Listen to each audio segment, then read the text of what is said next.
اس طرح امین بالجہر میں بھی شعبۃ بن الحجاج کہتے اخفا بہا صوتہ، اور سفیان کہتے ہیں کہ رفع بہا صوتہ یا مد بہا صوتہ۔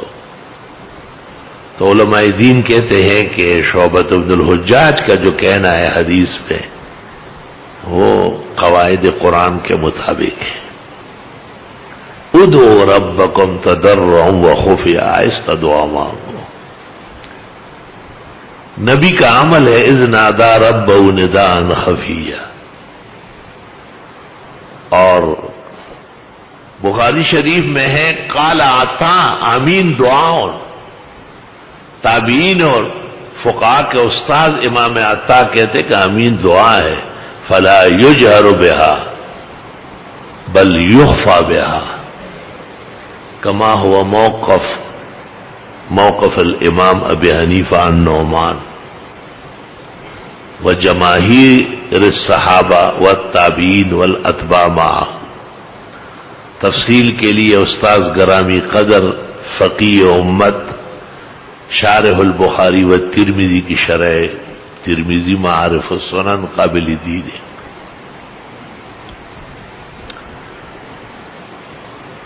علماء نے یہ بھی کہا ہے کہ اخفا کا مطلب تو یہ کہ بس آپ پڑھ لیں کافی ہے، اور جہر کا مطلب یہ کہ آپ نے کہا آمین، یہ جہر ٹھیک، میں نے پڑھ لیا، آپ نے بھی پڑھا آمین، یہ جہر ہے، تو اس میں کوئی جھگڑا نہیں ہے۔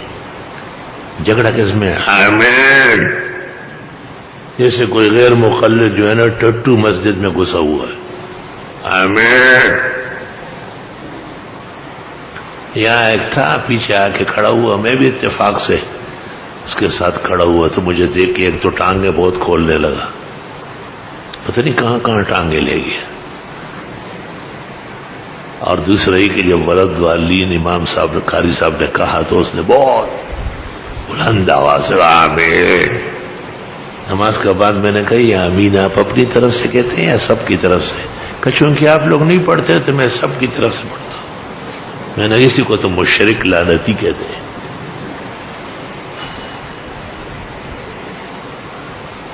میں نے کہا ٹانگیں جو اتنی کھول رہے درد نہیں ہو رہا ہے؟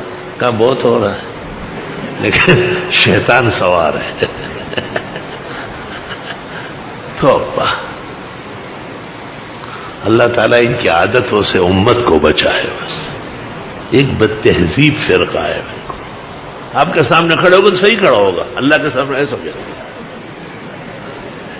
ہوا، یہ کیسی نماز ہو رہی ہے؟ بھئی یہ مسئلہ اگر ائمہ کے درمیان اختلافی ہے، ہمیں تو معلوم نہیں ہے کہ اور اماموں نے کہا کھولو، تو پھر حدیث تم سمجھتے ہو، مالک مدینہ میں نہیں سمجھا، ابو حنیفہ کوفہ و بغداد میں نہیں، احمد نہیں، شافعی مکہ میں نہیں، تم کدھر سے آئے؟ گجرانوالہ فیصل آباد میں حدیث کا نزول ہوا ہے کہ خیر تو ہے؟ ضلالت کے لیے ہی کافی کہ سلف کے خلاف آپ مفہوم اختیار کر رہے ہیں۔ آرام تہذیب سے کھڑے ہو جاؤ، بھئی ٹھیک ہے فقہاء نے لکھا ہے کم سے کم فاصلہ ہو، یعنی 4 انگلیوں کے برابر ہو، تو یہ مطلب نہیں کہ نماز سے پہلے کوئی جھک کے 4 انگلیاں رکھتا ہے، نہیں، تہذیب سے کھڑے ہو جاؤ۔ کسی کا جسم بڑا ہے، کوئی عذر ہے، ختنہ صحیح نہیں ہوا ہے، یا اور کوئی بیموں کا غار پیدا ہوا ہے، وہ جتنا چاہے اپنی تسلی کرے، اس کو کس نے روکا ہے؟ شگاف پڑا ہوا ہے اس کو، لیکن صحت مند آدمی تو بیمار کی طرح نہ کھڑے ہو نا، وہ تو بیمار ہے، ہمیں اللہ نے صحت دی الحمدللہ، فقہ کی بھی صحت ہے اور نماز کی بھی صحت ہے اور حدیث سمجھنے کی بھی صحت ہے۔ عناد بہت، حالانکہ ان کے بڑے گزرے ہیں نواب صدیق حسن خان قنوجی، جو بھوپال کی بیگم صاحبہ سے نکاح کر کے نواب صاحب کہلائے، تو وہ اصلاً لکھنؤ کے رہنے والے ہیں، بھوپال میں نکاح ہوا تھا تو پھر وہی نواب بھوپال ہو گئے، اس لیے مولانا عبدالحی لکھنوی اور ان کے درمیان خط و کتابت ہوئی، تو مولانا عبدالحی ان کو لکھتے تھے یا صاحب العروج بالفروج، یعنی بیوی کی وجہ سے نواب صاحب، یا صاحب العروج بالفروج۔ تو مولانا کی مسجد میں مولانا خود نماز پڑھاتے تھے، مولانا عبدالحی صاحب نور اللہ برکتہ۔ تو نواب صاحب جب وہاں جاتے تھے نا تو سر پہ ٹوپی کے اوپر صافہ باندھتے تھے، ویسے عادت نہیں تھی۔ کسی نے ان کو کہا خیر تو ہے، کہا نماز مولانا عبدالحی کے پیچھے پڑھنی ہے، اور وہ حنفی امام اور فقی ہے، ان کے ہاں پگڑی کا بڑا اہتمام ہے، تو بحیثیت امام کے میں ان کا مقتدی ہوں، مقتدی امام کو ایذا نہیں پہنچاتا ہے۔ ادب دیکھو ذرا۔ اور نواب صاحب کی تمام کتابوں پر مولانا کی تنقید ہے، رد و قدح ہے۔